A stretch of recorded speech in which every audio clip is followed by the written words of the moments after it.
ఆమె ఇప్పుడు కొన్ని రోజులైంది గ్యాప్ అంటారు కదా, గ్యాప్ ఇచ్చినావు బాగానే తెలుగులో. అవును, ఏమిటికి తెలుగులో గ్యాప్ ఇచ్చినావు, మంచిగా చెయ్యొచ్చు కదా తెలుగులో వరుస పెట్టి. తిడుతున్నారా మీరు? అడుగుతున్నా, తిట్టుడు కాదు, నేను నా మాటనే అట్లుంటది.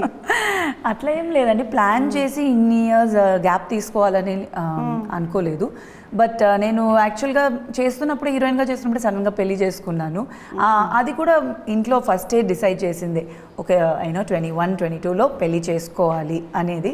సో అందువల్ల పెళ్లి చేసుకున్నాను. అండ్ దెన్ దాని తర్వాత పాప పుట్టారు. సో డాటర్ పుట్టిన తర్వాత ఆబ్వియస్లీ ఆ బ్రేక్ అనేది 100% ఎవరికైనా ఉంటుంది. బట్ నేను టీవీలో అప్పుడప్పుడు చేస్తున్నాను కాబట్టి నాకు పెద్ద గ్యాప్ వచ్చినట్టు నాకు అనిపించలేదు.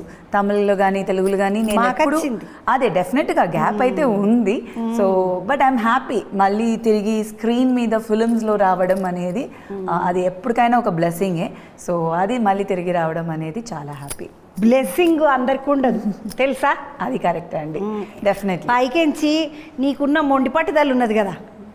ఇప్పుడు అందరు ఏం చేస్తారు, పిల్ల పుట్టంగా వదిన క్యారెక్టర్ చేస్తా అంటారు, అత్త క్యారెక్టర్ చేస్తా అంటారు. నువ్వు చూడు నిమ్మలంగా వచ్చి మళ్ళీ హీరోయిన్ అంటే హీరోయిన్గానే నిలబడు. బంగారు తల్లి ఎంత మొండి పట్టుదల ఉంటే ఇసుంటి పిల్లలకు వాళ్ళ అమ్మ నాయనల దీవెన కావచ్చు, అంత మొండి పట్టుదల కావచ్చు, అది ఉంటాయి కాబట్టి ఇట్లా నిలబడతారు. ఉత్తుతో నిలబడలేరు. అట్లా కాదండి, ఎవరికైనా మంచి క్యారెక్టర్స్ చేయాలని ఏ ఆర్టిస్ట్కైనా ఉంటుంది. అది కలిసి రావాలి, ఆ ప్రాజెక్ట్ కరెక్ట్గా కలిసి రావాలి, మనం కలిసి నిలబడి గట్టిగా నిలబడాలి కూడా. సరే ఓకే మీరు చెప్తున్నారు, కానీ అయినా మొండిగా నిలబడ్డావా లేదా? హీరోయిన్గా చేస్తున్నామా, క్యారెక్టర్ ఏదైనా ఒక యాక్టర్కి వాళ్ళ పాత్రం వచ్చి మంచిగా చేయాలి, అది ఇంపార్టెంట్.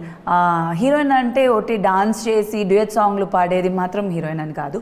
మంచి క్యారెక్టర్ చేసి ఆడియన్స్కి గుర్తుండాలి, ఈ క్యారెక్టర్, ఈ ఆర్టిస్ట్ ఈ క్యారెక్టర్ చేశారని. సో అది చాలా ఇంపార్టెంట్ అండి ఒక యాక్టర్కి.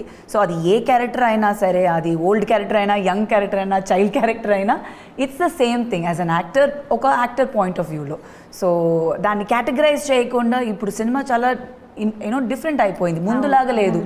పెళ్ళి అయిపోతే హీరోయిన్గా చేయకూడదు, లేకపోతే ఒట్టి యంగ్ హీరోయిన్స్గా చేయకూడదు, ఓల్డ్గానే చేయాలి, ఓల్డ్ వచ్చి యంగ్గా చేయకూడదు, యంగ్ హీరోయిన్స్ ఓల్డ్ క్యారెక్టర్ చేయకూడదు, అట్లా అనేది లేదు.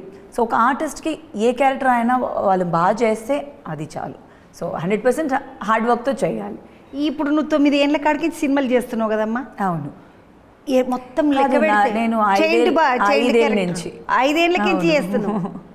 అలా నాయన యాక్టర్, వాళ్ళ అమ్మ యాక్టర్, వాళ్ళ అన్న యాక్టరే, మళ్ళీ పిల్లలు అకేలని యాక్టర్లు.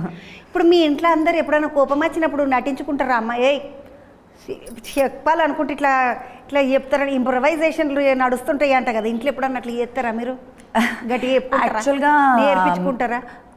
అమ్మ అండ్ డాడీ తర్వాత నేనే సీనియర్ యాక్టర్ ఇంట్లో, ఎందుకంటే నేను 5 ఏళ్ళ నుంచి స్టార్ట్ చేశాను కాబట్టి సీనియారిటీ వైజ్ నాకే ఉంది మా సిబ్లింగ్స్లో.